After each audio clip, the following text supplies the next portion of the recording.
kalau suatu masalah sebenarnya bisa dicegah sebelum terjadi. Menurut kalian, mana yang lebih baik? Mencegah masalah sejak awal atau baru mengatasi setelah masalah itu muncul? Dalam kehidupan sehari-hari, kita sebenarnya sering melakukan tindakan pencegahan. Misalnya memakai helm saat berkendara, berolahraga secara rutin, atau melakukan vaksinisasi. Menariknya, konsep pencegahan seperti ini juga diterapkan dalam dunia psikologi. Nah, pada video kali ini, saya akan bahas bagaimana intervensi diklasifikasikan ke dalam 3 level preventif, yaitu preventif primer, preventif sekunder, dan preventif tersier. Namun, sebelum masuk ke pembahasan, izinkan saya memperkenalkan diri terlebih dahulu. Perkenalkan, nama saya Muhammad Rizky Andriwinata dengan NIM 2510110002. Saya merupakan mahasiswa program studi psikologi reguler A, semester 2 di Universitas Teknologi Nusantara. Video ini dibuat untuk memenuhi tugas mata kuliah dasar-dasar intervensi yang diampu oleh Bu Elti Sukesi, SPSI Psikolog. Baik, tanpa berlama-lama lagi, mari kita mulai ke pembahasannya.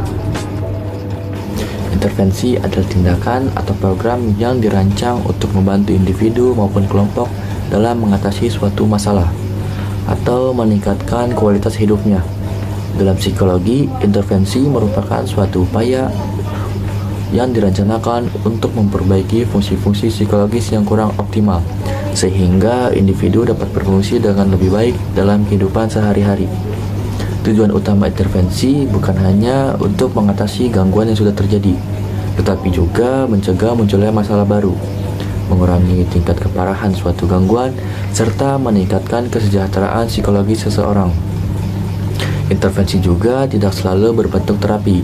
Intervensi dapat berupa edukasi, konseling, pelatihan keterampilan, pemberian dukungan sosial, maupun program-program yang bertujuan meningkatkan kesehatan mental masyarakat. Selanjutnya adalah preventif. Dalam psikologi, preventif merupakan upaya yang dilakukan untuk mencegah munculnya gangguan mental, masalah emosional, maupun perilaku yang menyimpang sebelum berkembang menjadi gangguan yang lebih serius. Fokus utama preventif bukan mengobati orang yang sudah mengalami gangguan, melainkan membangun ketahanan mental serta mengurangi berbagai faktor risiko yang dapat menyebabkan munculnya masalah psikologis. Pendekatan preventif sangat penting karena mencegah umumnya lebih efektif dibandingkan mengobati. Ketika suatu masalah dapat dikenali atau dicegah sejak awal, maka peluang seseorang untuk tetap sehat secara mental juga menjadi lebih besar. Preventif dalam psikologi sama seperti kita memakai helm saat berkendara.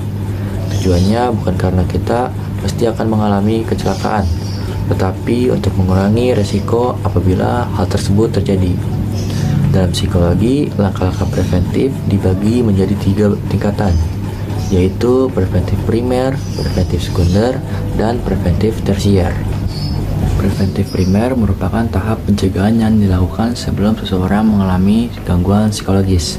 Tujuan utamanya adalah meningkatkan kesehatan mental, memperkuat kemampuan individu dalam menghadapi tekanan hidup, serta mengurangi berbagai faktor yang dapat memicu munculnya gangguan.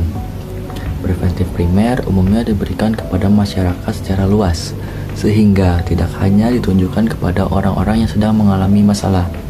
Contoh penerapan preventif primer antara lain yaitu memberikan penyuluhan mengenai kesehatan mental, mengadakan seminar tentang manajemen stres, memberikan edukasi mengenai pentingnya menjaga keseimbangan, serta membangun lingkungan sosial yang positif. Sebagai contoh, sekolah mengadakan program anti-bullying dan pelatihan pengelolaan emosi bagi seluruh siswa. Program tersebut bertujuan mencegah munculnya masalah psikologis di kemudian hari. Dengan adanya preventif primer, diharapkan masyarakat memiliki pengetahuan yang cukup, sehingga mampu menjaga kesehatan mentalnya sebelum timbul gangguan. Selanjutnya adalah preventif sekunder. Preventif sekunder dilakukan ketika gejala awal suatu gangguan mulai terlihat. Tujuannya adalah mendeteksi masalah sedini mungkin agar dapat segera ditangani sebelum berkembang menjadi gangguan yang lebih berat. Pada tahap ini, deteksi dini menjadi sangat penting. Semakin cepat suatu masalah dikenali, maka semakin besar peluang seseorang untuk pulih dengan baik. Contoh preventif sekunder antara lain melakukan konseling, konsultasi dengan psikolog, observasi terhadap perubahan perilaku, maupun pemeriksaan psikologis apabila seseorang mulai menunjukkan gejala tertentu. Misalnya, seorang mahasiswa yang biasanya aktif tiba-tiba menjadi pendiam, sulit berkonsentrasi, dan nilai akademiknya mulai menurun. Dosen kemudian menyarankan mahasiswa tersebut berkonsultasi dengan konselor kampus. Langkah tersebut merupakan bentuk preventif sekunder karena dilakukan saat gejala awal mulai muncul. Nah, yang terakhir juga ada preventif tersier. Preventif tersier merupakan upaya yang dilakukan ketika seseorang sudah mengalami gangguan psikologis atau telah didiagnosa mengalami suatu masalah kesehatan mental.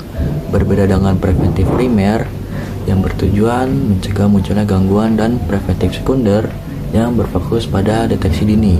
Preventif tersier lebih menekankan pada proses pemulihan serta mengurangi dampak yang ditimbulkan oleh gangguan tersebut. Tujuan utama preventif tersier adalah membantu individu agar kondisi tidak semakin memburuk, mencegah terjadi kekambuhan, serta meningkatkan kemampuan individu untuk menjalani aktivitas sehari-hari dengan baik. Selain itu juga, preventif tersier bertujuan meningkatkan kualitas hidup individu sehingga mereka dapat kembali berfungsi secara optimal di lingkungan keluarga, sekolah, pekerjaan, maupun masyarakat. Bentuk penerapan preventif tersier sangat beragam. Contohnya adalah menjalani terapi psikologis secara rutin, mendapatkan pengobatan dari psikiater apabila diperlukan, mengikuti program rehabilitasi, memperoleh pendampingan dari keluarga, serta melakukan kontrol atau evaluasi kondisi secara berkala. Dukungan sosial dari keluarga, teman maupun lingkungan sekitar juga memiliki peran yang sangat penting dalam mempercepat proses pemulihan. Sebagai contoh, misalnya seseorang yang pernah mengalami depresi tidak hanya berhenti setelah gejalanya membaik. Dia tetap menjalani sesi terapi sesuai jadwal, belajar menerapkan strategi mengelola stres, memperoleh dukungan dari keluarga, serta rutin memantau perkembangan kondisi bersama tenaga profesional. Langkah-langkah tersebut bertujuan agar kondisi yang sudah membaik dapat dipertahankan dan risiko kambuh dapat diminimalkan. Dengan demikian dapat disimpulkan bahwa preventif tersier bukan hanya berfokus pada pengobatan, tetapi juga membantu individu untuk kembali menjalani kehidupan secara mandiri, produktif, dan memiliki kualitas hidup yang lebih baik setelah mengalami gangguan psikologis.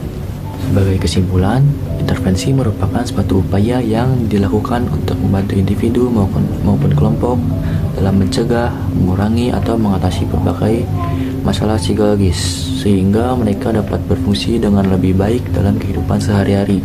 Misalnya, preventif primer bertujuan mencegah munculnya gangguan psikologis sebelum terjadi dengan cara meningkatkan pengetahuan, membangun ketahanan mental, serta mengurangi berbagai faktor risiko.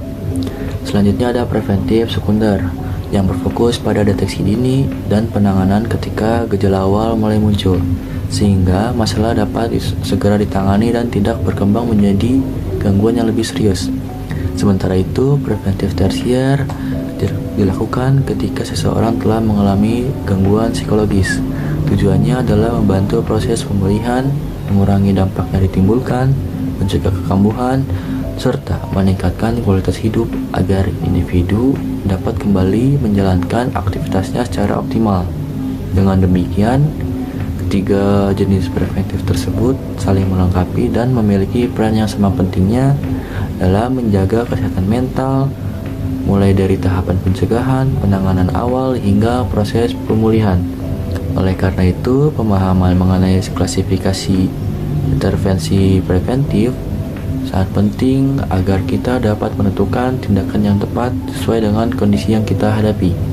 Demikian presentasi yang dapat saya sampaikan. Terima kasih atas perhatian semuanya. Apabila ada kekurangan dalam penyampaian materi, saya mohon maaf. Wassalamualaikum warahmatullahi wabarakatuh.